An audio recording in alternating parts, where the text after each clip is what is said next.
nombre d'immigrants temporaires, ces trois mots-là, s'ils n'ont pas été prononcés 1 million de fois depuis 3 semaines. Quant au nombre d'immigrants temporaires au Québec, c'est le gouvernement Trudeau, avec ses politiques, qui a créé cet immense problème.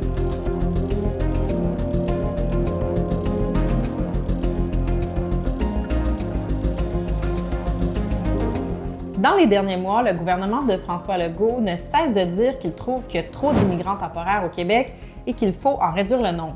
Les immigrants temporaires, c'est les étudiants étrangers, les demandeurs d'asile et les travailleurs de centaines de métiers. Alors maintenant, on se demande, ça ressemble à quoi une journée sans temporaire? J'ai voulu rencontrer des gens qu'on est susceptible de côtoyer au quotidien sans se demander c'est quoi leur statut migratoire. Par exemple, l'une des premières choses que je fais le matin, c'est d'amener ma fille à la garderie. J'étais venue au Québec en 2019 en visite avec mes parents pour la naissance de ma petite nièce. Je suis revenue pour ces 1 an en 2020. Donc j'étais restée, on va dire, coincée ici au Québec pendant plus d'1 an. Donc je me suis mise à chercher du travail et c'est assez instable quand on voit un peu tout ce qui se passe. Les lois changent à tout moment. On n'a pas une longue visibilité dans le temps pour se projeter. Il y a ma petite famille qui habite ici, à ma sœur et mes nièces. Donc j'aimerais beaucoup rester le plus proche d'elle, forcément. Vu que je parle la langue et je suis plus francophone, m'établir au Québec, ça serait l'idéal, honnêtement. C'est vrai que le travail, physiquement parlant, il est très difficile, mais on reçoit tellement d'amour de la part des enfants et surtout la gratitude des parents. Ça n'a pas de prix.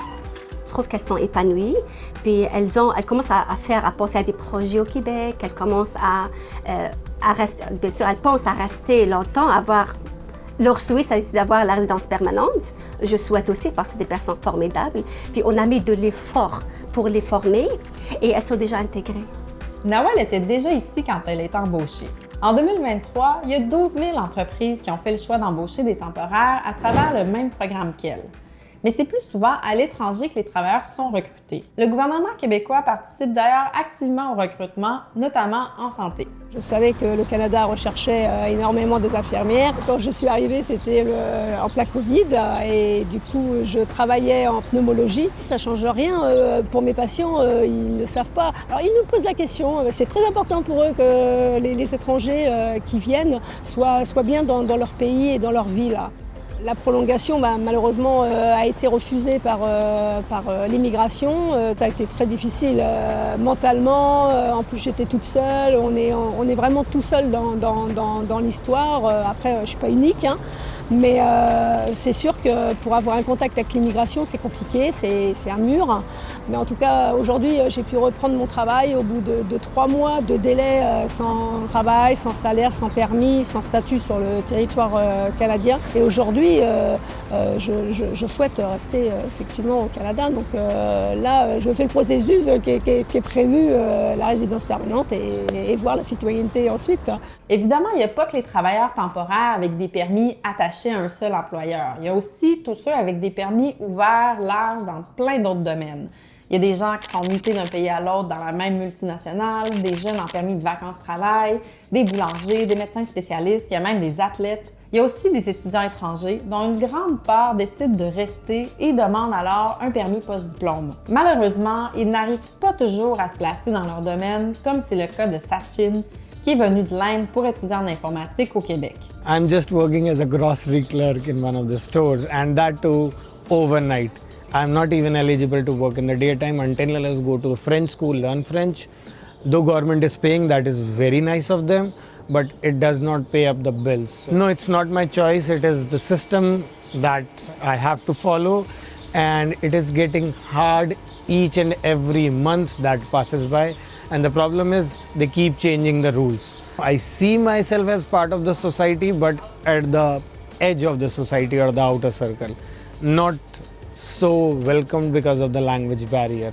You would like to become permanent resident tomorrow if you could, right? Yes, tomorrow if I could, because I have done my hard work. My ideal job, sitting in an office on my computer, doing my thing. I'm a network engineer or helping out people with their IT problems. Sachin nous a aussi dit que s'il avait une promesse d'emploi dans son domaine et une voie d'accès stable à la résidence permanente, ce serait beaucoup plus motivant d'apprendre le français. Donc pour lui, c'est pas nécessairement un choix d'être temporaire. Il y en a d'autres qui vont jusqu'au bout du processus, mais qui sont quand même coincés dans un entre-deux. C'est le cas de Joseph Achille Tiedjou, un demandeur d'asile qui est déjà reconnu par Ottawa comme personne protégée, mais qui attend que Québec donne le feu vert à sa résidence permanente. Des dossiers comme lui, il y en a 38 000 en attente, alors que la CAQ a prévu seulement 3 700 places par année. Je pense pas qu'il y a un prototype, un archétype rêvé du demandeur d'asile. Donc, la plupart du temps, quand je disais « Ah, je suis un demandeur d'asile », les gens semblaient surpris. Il y avait toujours ce côté de pouvoir rapidement redonner au Canada, au Québec. Des fois, j'évite d'en parler pour ne pas réduire la discussion à ça, parce que mon statut, ça fait partie de ce que je suis en ce moment, mais c'est juste une partie infime. La situation au Cameroun était devenue intenable pour moi, comme pour beaucoup d'autres activistes des droits LGBTQ+, ou même qui étaient engagés politiquement contre le gouvernement du Cameroun. C'est vraiment dommage que le Premier ministre voit les choses comme ça, mais ma petite posture de personne sur le terrain, je pense qu'il se trompe.